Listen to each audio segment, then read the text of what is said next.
Ladies and gentlemen, it has been 72 hours since the peace and tranquility of India's mini Switzerland was shattered by the sounds of gunfire and screaming and death.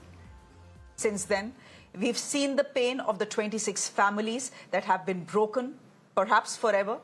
We have paid tearful tributes to the men who were singled out and killed, shot dead in cold blood. We've also dealt with the rage of 1 billion+ people. The process of making Pakistan feel the pain has begun. But now the time has come to ask ourselves a very fundamental question. Why did we allow this to happen? How could 6 men or 4 men infiltrate through our heavily guarded border with weapons, find local help, manage to stay there, get to Pahalgam and shoot at unarmed civilians? How could it happen in a union territory which is as heavily militarized as Jammu and Kashmir? These questions, ladies and gentlemen, need to be asked to ensure that another Pahalgam doesn't happen. These questions need to be asked because 26 grieving families across India today are demanding answers. Here are 3 of them, just 3 of them, asking the government some very tough questions, all valid questions. कोई नहीं आया वहाँ पे 1.5 घंटा वो जिंदा था तब तक कोई नहीं आया वहाँ पे अगर कोई हेल्प होती आर्मी होती तो मेरे को बच सकता था कोई नहीं आया वहाँ पे कोई नहीं आया जस्टिस मिलेगा I want them dead जिन्होंने मेरे भाई को मारा मुझे वो dead चाहिए बिल्कुल वो मरेगा जिसने मारा हमारे सामने ही सबको मारा उधर कोई पुलिस वाला भी नहीं था एक्चुअली जब पर्यटन स्थल है तो चाहिए था कोई सुरक्षा दल चाहिए था उधर हमारे घर के सभी मेन जो थे वही चले गए મને પાછો આપો મારે બીજું કઈ ન જોઈએ આજ પછી કોઈ દિવસ કોઈ વોટ જ નહીં કરતા જો આપણી ગવર્નમેન્ટને પોતાની સુવિધા રાખવી છે તમારા પાછળ કેટલા વીઆઈપી હોય છે કેટલી ગાડીઓ હોય છે તમારો જીવ જીવ છે આ ટેક્સ પે કરે છે એનો જીવ જીવ નથી આ છોકરાઓનું શું આનું ભવિષ્ય શું આને ડોક્ટર બનાવી છે આને એન્જિનિયર બનાવો છો હું કઈ રીતે બનાવીશ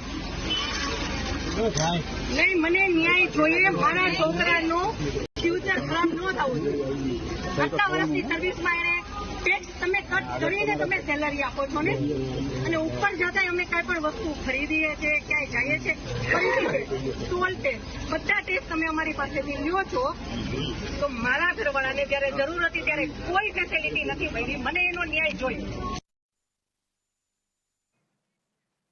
The refrain, ladies and gentlemen, is unanimous. Had there been any security presence at the spot in Baisaran, not only could this attack be prevented or at least minimized, the casualty count could have been reduced if help had arrived sooner. By one account, help arrived only after an hour or so. It's a reality so stark that even the government of India has had no choice but to accept that there was a lapse. Listen into what Parliamentary Affairs Minister Kiran Rijiju said right after yesterday's all-party meeting. सब कुछ अच्छा चलते हुए भी ये घटना एक चूक हुई है और इससे सब दुखी हैं और ऐसा घटना आगे नहीं होना चाहिए इसके लिए क्या क्या प्रबंधन किया गया है इसके बारे में ऑफिशियल्स अपने ब्रीफिंग में एक्सप्लेन किया है.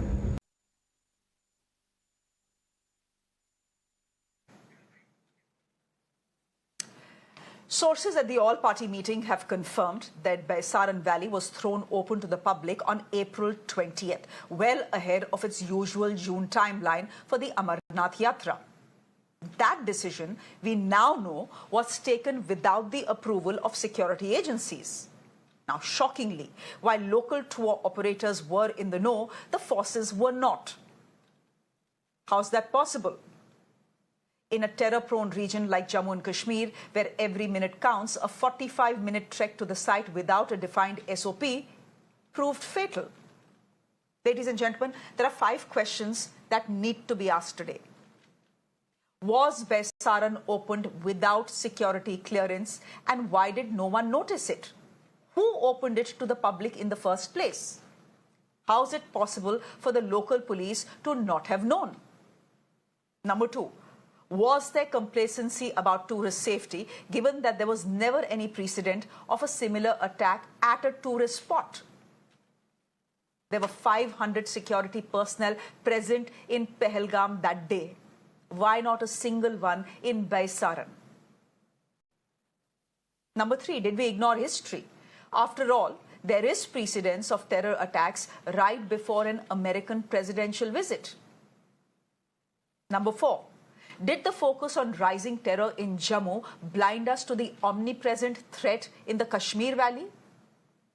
And number 5, did we downplay Pakistan Army Chief's clear provocation and dog whistling? Ladies and gentlemen, today some pictures came in. The houses of 2 local terrorists involved in the Pahalgam strike were burnt down. Those were the pictures. They were brought down with the help of local people and the police. The symbolism was important. India has turned the tap off for Pakistan by putting the Indus Water Treaty in abeyance. With that, we have conveyed our intent. Now, let's ask ourselves some questions too. My guest this evening, and I'm going to thank Rahul Pandita for joining us this evening. Thank you very much, Rahul, for being with us.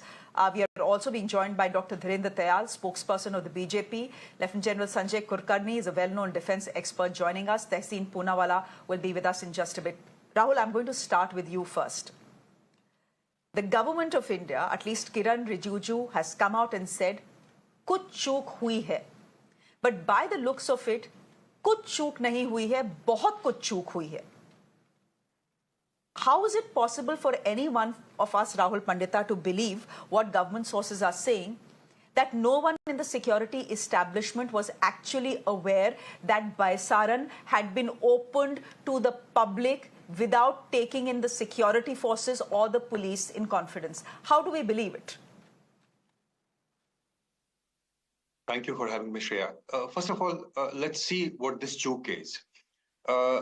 The Honorable Minister has said ki chook hui hai, but they have also given a terrible spin to it by saying that Baisaran was opened without our knowledge, without the knowledge of police apparatus. This statement in itself makes the government a laughing stock, because if a tour operator has opened it without anybody's knowledge, and we are just not talking about a policeman or a police organizations. We are talking about a complete security grid, which involves the CRPF, which involves the army, the police, the complete unified command. So if there are Bhelpuri walas there who have been operating there, there are Maggie stalls which have been operating there, how come the police did not know about this? Number 2, and some really competent person within the government has tried to give it a spin. But he or she has forgotten the fact that this is a time of social media. If the person did a simple Google search, he would know that there are dozens of people who have visited Baisaran in February, in January, in November. Baisaran has always been open to tourists. So there is some complacency which has been set up. My personal opinion is that the complacency was set because the police had an impression that there's an unwritten rule in Kashmir Valley that the tourists will not be harmed. So that is why this complete bowl where 2,000 people, 3,000 people have been thronging. And remember, this is not the old Kashmir where people would only go in summers. Now there is an amazing connectivity. People have SUVs, they go in their Thars and Fortuners. There is wonderful, air connectivity. People go to Kashmir all the year round. That is why you've seen pictures of people in Baisaran in November, December, January. So there is no shame in accepting that there is a serious lapse in security. Nobody understood that this is a meadow which is surrounded by a forest area where there is a significant presence of foreign terrorists. And they just swooped on this particular meadow and killed people.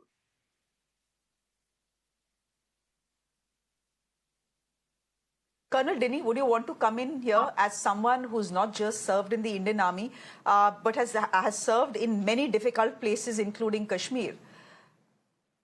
Is the government's spin that we or the security forces and the entire security grid we were simply unaware that Baisaran had been open to the public? Is it a spin that was not necessary? Is it a spin that is believable for you? Kaun vishwas karega, Colonel Dinny? Ma'am, it is quite, yes, definitely this issue of whether there has been a security lapse and the news which came out of the briefing was that the local authorities went ahead and opened that particular stretch of trekking and that which is traditionally being only opened during the Amarnath, southern route of Amarnath. And it was opened on 20th and this happened on 22nd. Now, there are serious questions. Of course, I do agree that as a SOP, it is very much needed and is done that the local army units are informed and then only these kind of things happen. But ma'am, I would also like to give it another version of this. Now, what has happened is that till 21st of April, this happened on 22nd, till 21st of April, Jammu and Kashmir was one of the most peaceful place which all of us believed it to be. I mean, of course, analysts like us, we always knew that when there is a calmness which is there in Kashmir, there is something to worry. That is always there. That is maybe that's a gut feeling or a sixth sense, whatever that. But overall, normal citizens were coming in lakhs. That is why I think the governor, the chief minister, had placed on record that last year 2.35 crores, including Jammu and Kashmir both, tourists had come to Jammu and Kashmir. It includes Amarnath, it includes Vaishno Devi, and it includes the people who are there. So there was a sense of safety there. Now, what happens when there is a sense of safety is that, and if it is moving towards peace, then there is also a pressure on the security agencies to be seen even lesser. I myself have been told when we used to do road opening parties that you should not be seen there.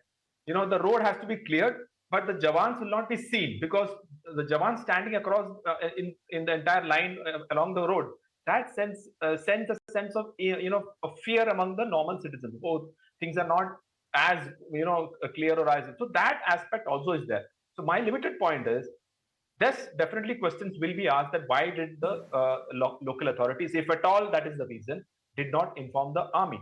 But more than that, what I feel is there's a transition happening from being a completely peaceful state towards from a terrorist-infested state to a completely peaceful state.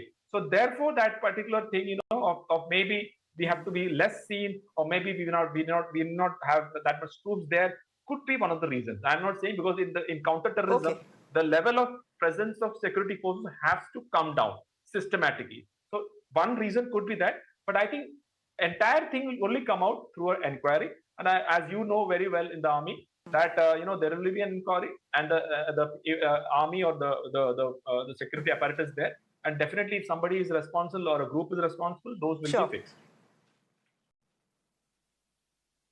Colonel Dinny, there are two words I don't think we can associate with Kashmir. One is normalcy and the other is peaceful. I think that is a clear-eyed, realistic view that we need to understand and take. But Rahul Pandita, I just look at the nitty-gritty here. I'm just going by what the families of those who have died have said. They are speaking in a moment of grief, yes, which is why we know that what they are saying is raw, unadulterated truth. In one case, the sister of the young naval officer who has died on his cremation is saying that had help arrived on time, my brother could have been saved. That help came only an hour later. My question to you is, Rahul Pandita, if you can put two and two together, because it's simply not adding up for me. If the nearest CRPF plus army camp was 7 kilometers away, right? 7 kilometers away or 5 kilometers away, how was it possible for help to arrive that late? Maximum 20 minutes, but it seems that firing went on for 20 minutes. Post that, another 30 minutes are spent before which the first help arrives, and the first respondents were the CRPF. That is what makes it more tragic, Shreya. responding to my esteemed friend from the army, it is one thing not to have army presence in a particular tourist spot. Okay, they wear a certain kind of uniform, they come with a certain body gear, etc., which is completely acceptable. And I think army more or less recognizes that and follows that standard operating procedure. But tell me, Shreya, in any part of it, for example, if you go to your native village, if you go to your native place in Uttarakhand, or if I go to Himachal tomorrow, to a crowded place in Manali, etc., do you see no police presence there? There is always some police presence. There are 5 policemen, 5 constables there, some SHO there. There's a small police picket, some police jockey is there. Just because, there are too many people and, you need to manage them in one way or the other. And this is Kashmir, this is South Kashmir. You know the history of South Kashmir. This is where Burhan Wani was killed. This is where Pulwama suicide attack happened. This is where there is nothing surprising about the fact that there's a significant presence of foreign terrorists. But there are credible reports in the last 6-7 months that, the foreign terrorists are in Kokarnag area, which is not very far from Pahalgam. Then, the terrorists come down and they are there for 15, 20 minutes, 30 minutes, 40 minutes, and shots are fired in the air. And we know each person is ID'd and they're killed almost at leisure. And there is no response. I'm told there was some woman who died 100. That is how the security agencies came to know about the incident. And then the first responders, I believe, was the CRPF. But of course, by that time, it was late. There's no motorable road, etc. They also have to take precautions in case there is any ambush, etc. If there is any booby trap, etc. So precious time is lost. So these things should have been taken into consideration. But I think the headline management of portraying that Kashmir is normal, you say in the parliament, tens of thousands, lakhs have come, which is all good.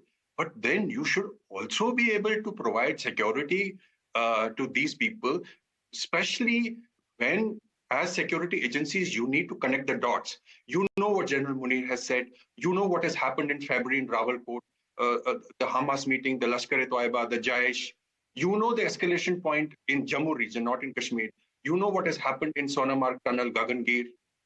You know how many militants are there. And still, at such a vulnerable place, you leave it completely open. I think the time now has come that you accept the mistake, that there is a complacency in this matter, and we need to fix this complacency because there is absolutely no guarantee. I've been following Jaish and Lashkar for a very long time, Shreya. There's absolutely no guarantee that something untoward, God forbid, will not happen again. The question is, are we prepared for it?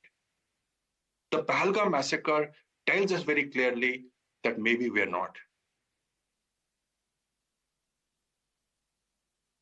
Dr. Tayal, as someone representing the BJP, did the government of India and the Ministry of Home Affairs buy its own myth of normalcy in Kashmir? Did it take that myth way too seriously? The fact is, it's not like tourists in Kashmir have not been attacked before. You know that the unwritten law was what? That the yatris are never attacked because the yatris bring prosperity to Kashmir. They keep the kitchen fires in Kashmir going. The yatris were attacked, not once but twice. If pilgrims who bring money into the Kashmir Valley can be attacked, why on earth did we assume that tourists in Pahalgam would not be attacked or tourists anywhere in Kashmir would not be attacked? Mistakes were made. Sorry.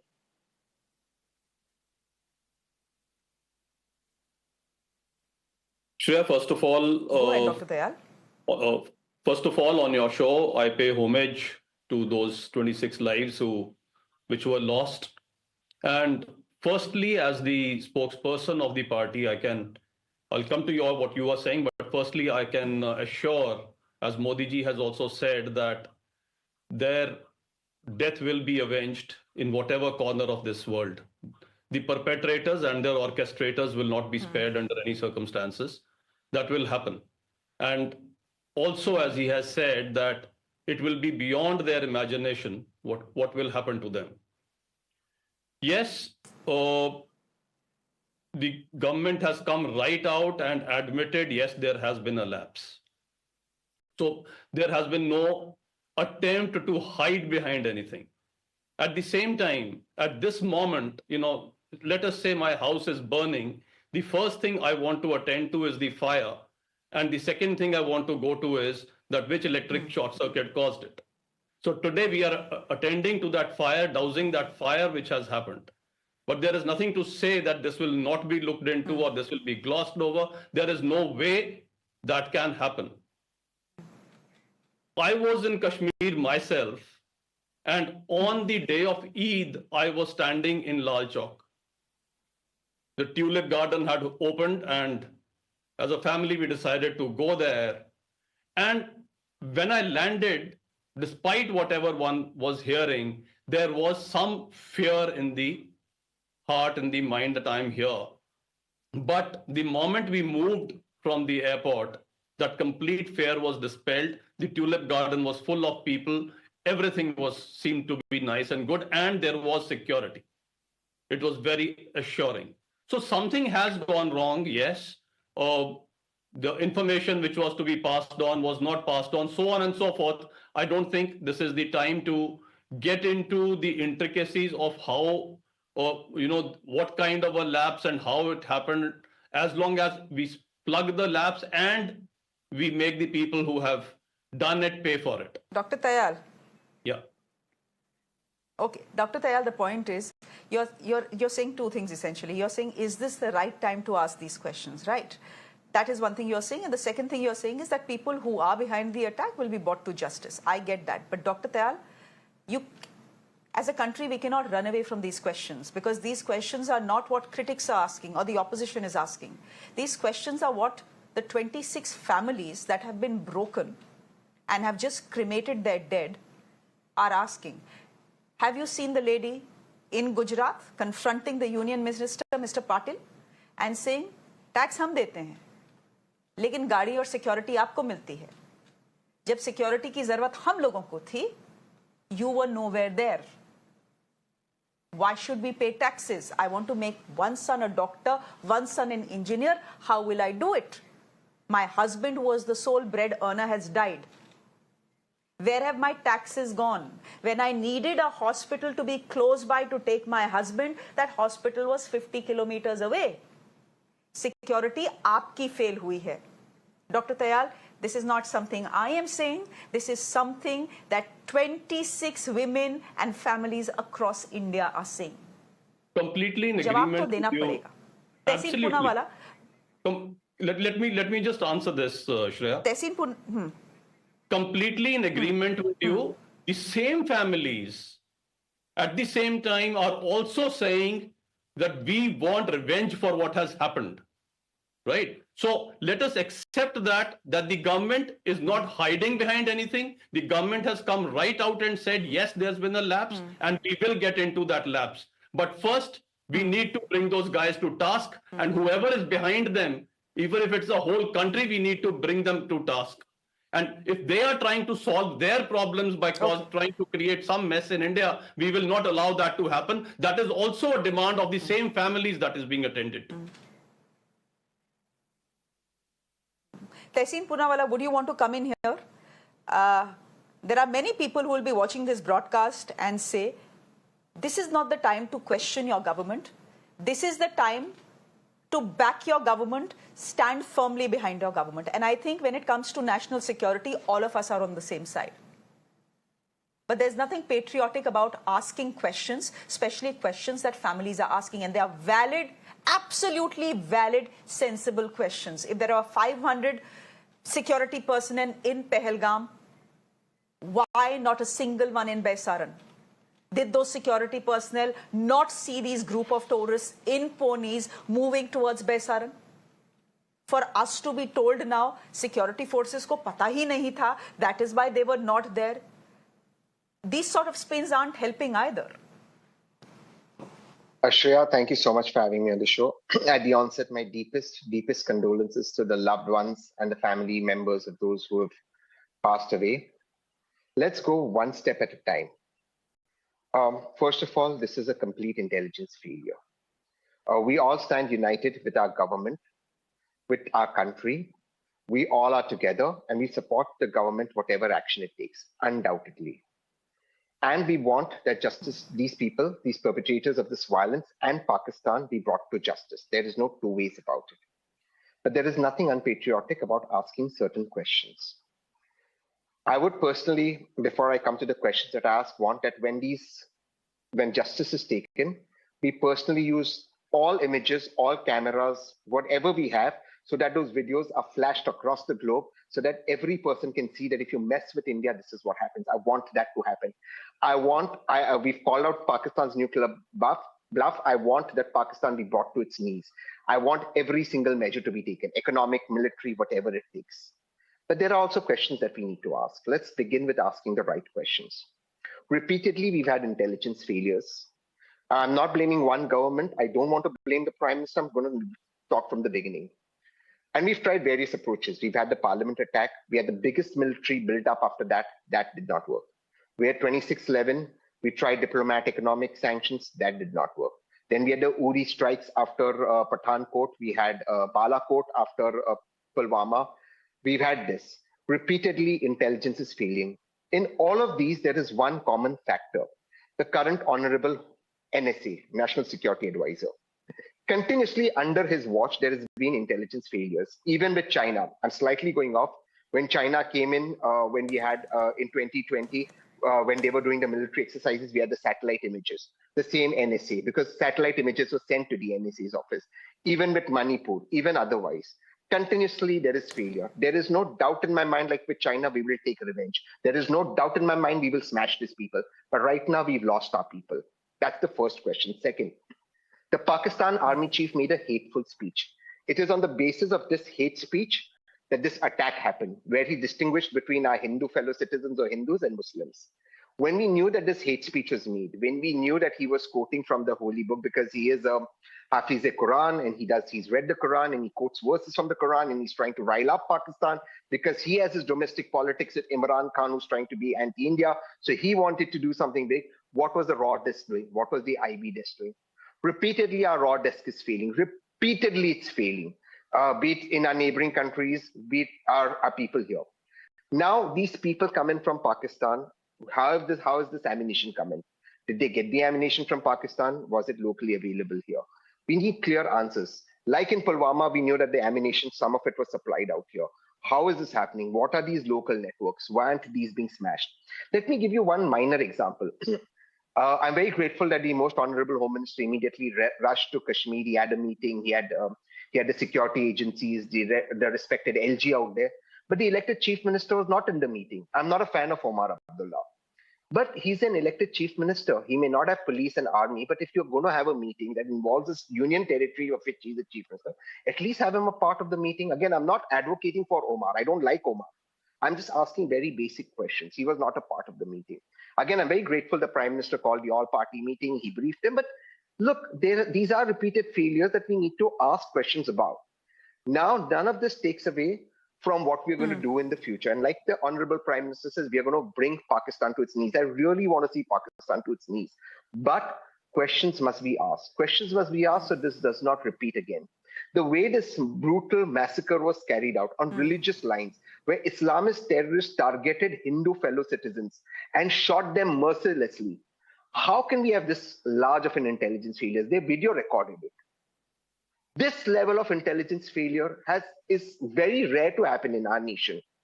So somebody has to should be held accountable for that. I'm again saying, like in China, we took 300 lives of Chinese soldiers. We may take 50,000 Pakistani army men's lives. But the fact is we've lost 30 odd of our fellow citizens, or 27, 28 of our fellow citizens. It's not one person should die this way. And those are where our questions come in. But for now, we support our Prime Minister, we support our government. Let them go ahead and smash Pakistan. But these questions remain and we will ask them at the right time. And that does not make us anti-India. Dr. Tayal, a finger is being pointed at the NSA's office and of repeated intelligence failures. Of course, the saying in the armed forces is that, a terrorist has to get lucky just once. The armed forces have to get lucky every time. But China happened. major intelligence failure. Riyasi happens, major intelligence failure. Now Pahalgam happens. You simply cannot brush this away. Shreya, number one, repeatedly you've been saying this, but I have been telling you that there is no attempt to brush anything away. So let us not even try to put that thought across in any manner that there is some attempt to put something, to brush something away, to put it under the carpet or to hide or spin. Various words have been used, which is, I think, trying to give a spin to the whole thing rather than actual a spin being there. The government could have come right out, and the government has come right out and admitted. Now, I said so earlier, and I'm repeating this, that this is the moment when I have to attend to the burning house. I have to douse the fire. These questions, and Tessim said, it does not make me anti-national. Nobody is saying it makes him anti-national. The questions need to be asked. And obviously, if somebody has said that there were lapses, that means the questions were asked to them, their own selves also. But to say that there have been intelligence failures, I said I was in Kashmir. If Kashmir is integrated with the country the way it is, if the entire Kashmir was shut down in support of the people who lost their lives like never before, if today Kashmir believes in Indian democracy, in Indian constitution, it did not just happen like that. Something must have happened which was right.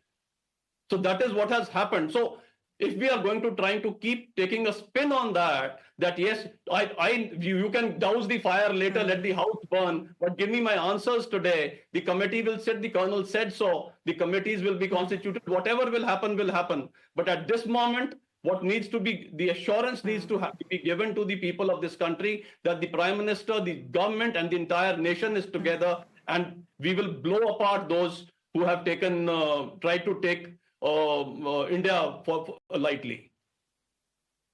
Great.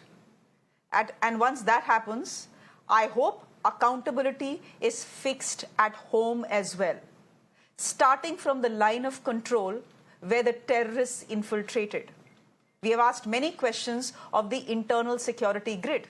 The fact is, it is because our border is leaky is why infiltration is taking place and cross-border terrorism can be pushed in. So someone needs to ask those questions. Maybe you're right. Maybe today is not the day to ask those questions. But I hope once Pakistan has been taught a lesson, and what we are seeing is retaliation underway as we speak, there is some accountability fixed at home as well. We'll leave it there for the moment. Thank you very much to all my guests for joining us. Tehseen Poonawalla, thank you very much. Dr. Tayal, Colonel Dini, and thank you Rahul Pandita for joining us as well. Ladies and gentlemen, on that note, I'm slipping into a quick break on the show. There's more coming up on the other side. Do stay with us.